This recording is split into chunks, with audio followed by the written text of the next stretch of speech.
இது வந்து மிளகானம். என்னென்னா குழந்த பிறந்தா வந்து 40 நாளைக்கு கொடுப்பாங்க. என்னென்னா பூண்டு, வெண்டைக்காய், வெங்காயம், தக்காளி இதெல்லாம் போட்டு நல்லா ஃப்ரை பண்ணிக்கணும்.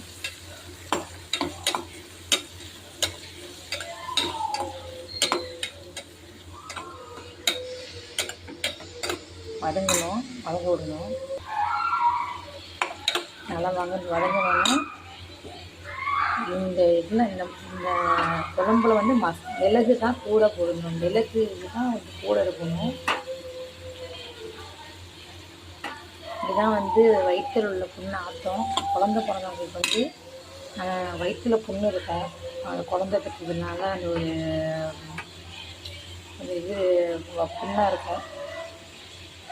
அது மிளகு தான் வந்து கூட போடணும். ஜீரகம்,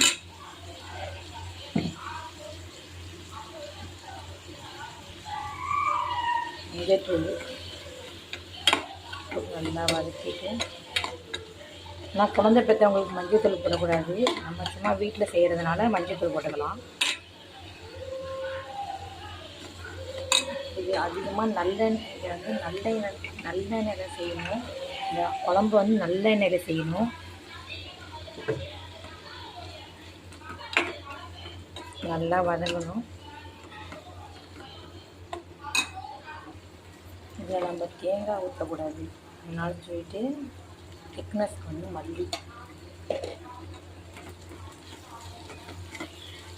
நல்லா வதக்கணும். முருங்கைக்காய் போட நல்லாயிருக்கும். முருங்கைக்காய் போட்டு நல்லா வதக்கிட்டு தண்ணி ஊற்றலாம். இல்லைன்னா கழனி இந்த அரிசி கழனி தண்ணி என்ன அது ஊற்றலாம். போட்டு நல்லா கொதிக்கணும். கொதித்து எண்ணெய் பிறண்டு வரணும். எண்ணெய் பிறண்டு வந்த சமயத்தில் ஆஃப் பண்ணிடணும். இதில் முட்டை உடச்சும் ஊற்றிக்கலாம், பிரச்சனை இல்லை, நல்லாயிருக்கும்.